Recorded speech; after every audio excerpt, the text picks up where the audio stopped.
Hey, everybody. How are you doing? I'm going to record a chapter or two from There's a Boy in the Girls' Bathroom. This is chapter 11. I'm not absolutely positive this is the exact right place, but because I haven't read for a while, and then I think the days I was out and you all had a sub, they read, and I'm not sure the place got marked correctly. But anyway, we're going to start with chapter 11 just to kind of summarize what's happened in the book so far. Remember, there's a new boy who's come to a school, Jeff Fishkin, and he sits beside Bradley Chalkers, who is kind of like the behavior problem kid in the class. Um, he, the first thing Bradley says to him is, "Give me $1 or I'll spit on you." And then remember, he gives the dollar back to Jeff and says, "I'll give you $1 if you'll be my friend." So that's pretty much how Jeff and Bradley become friends. They're both seeing the new school counselor, Carla.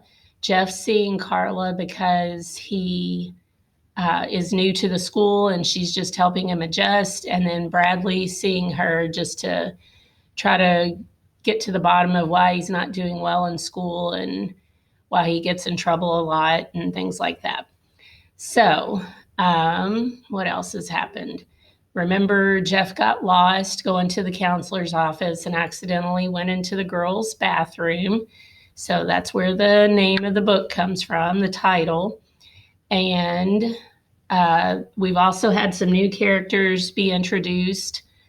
Colleen, remember, she's the one who was in the restroom when Jeff accidentally walked in there.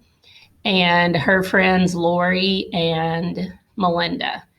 So once Bradley found out that Jeff had gone into the girls' bathroom, he became really obsessed with the idea of him and Jeff going in there together. So they're kind of on the lookout for times that they could go into the girls' restroom. I think that's some of the most important stuff. If anything else pops up as I'm reading, may stop and talk about it a little bit. Okay, but for the most part, I'm just going to be reading. All right, chapter 11. A week later, they still hadn't gone into the girls' bathroom. Jeff always had a good reason why it wasn't the right time. Recess was the wrong time because it would be better to wait until after lunch, after the girls had eaten. Lunch was no good because they hadn't had time to digest their food. Listening to Jeff, it would seem that girls never had to go to the bathroom. But Bradley had never been happier. He was thrilled to have a friend. He even was beginning to like school. Jeff had 2 gold stars next to his name. Bradley felt proud when he looked at them, almost like he had earned them himself. "What do you want to do?" Jeff asked. "Nothing," said Bradley. It was lunchtime. They had finished eating and were sitting out on the grass. "Did the counselor say anything stupid today?" Bradley asked. Jeff hesitated. He looked down at the ground, then boldly stated, "I like her." Bradley was shocked. "She said that I can like her even if you hate her," Jeff asserted. "It doesn't mean that you and I can't still be friends. We don't have to agree on everything. She said friendships are stronger when everyone has different opinions to share." "You told her I hated her?" Bradley asked. Jeff nodded. "Good." "Except she didn't believe me," said Jeff. "She's weird," said Bradley. "She never believes anything anyone says. I'm not going to see her anymore." "She said you don't have to. I told her you wouldn't show up today, and she said that was okay. She said you don't have to do anything you don't want to do." Bradley turned and looked back toward the school in the direction of the counselor's office. "That's one of her tricks," he said. "So, what do you want to do?" Jeff asked. "Nothing." A basketball bounced away from the basketball court and rolled toward them. Jeff jumped up and grabbed it. Hey, Fish Nose, over here, called Robbie, a boy from their class. Kick it the other way, urged Bradley. Jeff threw the ball all the way on a fly to Robbie. You should have kicked it onto the roof, said Bradley. Maybe they'll let us play, said Jeff. Let's ask them. Bradley shook his head. No, I don't want to. Jeff watched the boys play basketball for a moment, then sat back down with Bradley. Uh-oh, Bradley said. Here come those girls again. Try not to say hello to them. Hello, Jeff, said Lori. Hello, said Jeff. Hi, said Melinda. Hi, said Jeff. Hi, Jeff, whispered Colleen. Hi, whispered Jeff. Lori laughed as the three girls walked away. Jeff shrugged. I can't help it, he said sadly.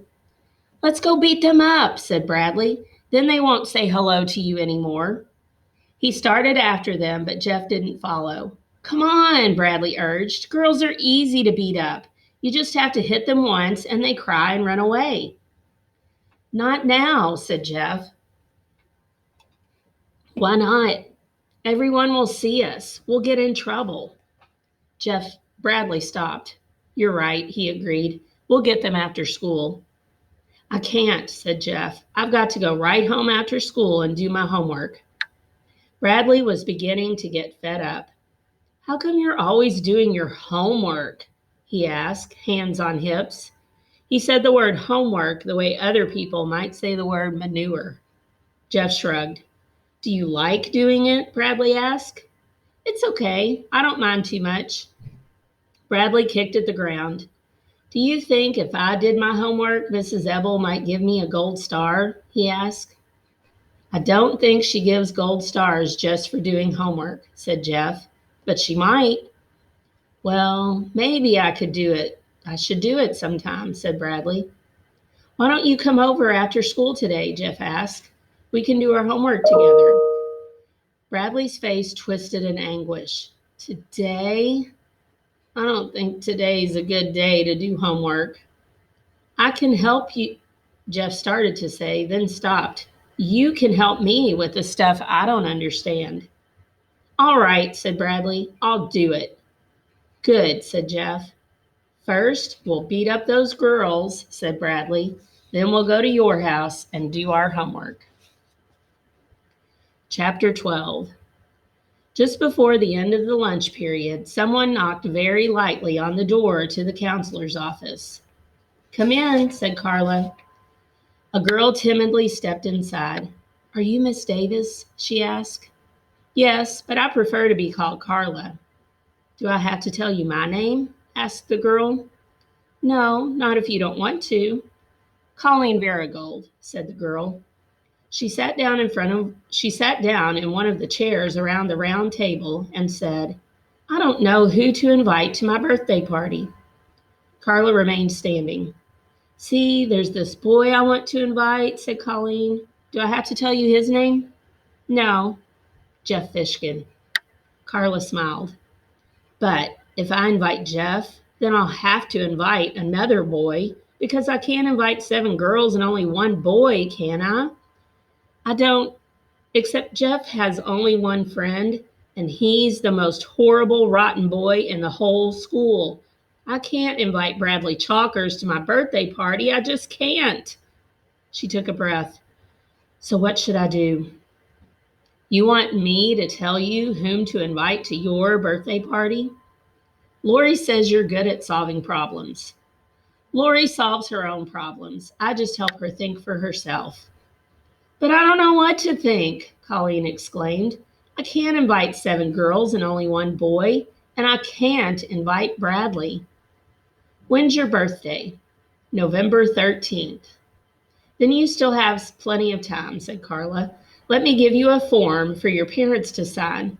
Right now, I'm not even allowed to talk to you without your parents' permission. That's dumb. No, it isn't, said Carla. Some parents don't want strangers giving advice to their children. But my parents won't care, said Colleen. They said I can invite anybody I want to my birthday party. That's not the point, said Carla. She handed her the form. Colleen reluctantly took it. Can't you just whisper it to me? She asked. Carla shook her head. Melinda and Lori were waiting for Colleen when she came out. Who are you going to invite? Asked Melinda. Not Bradley, said Lori. Please, not Bradley. I don't know yet, said Colleen. She won't tell me until my parents sign the form. All right, that takes us to chapter 13, and I'll record that in another section. See you guys later.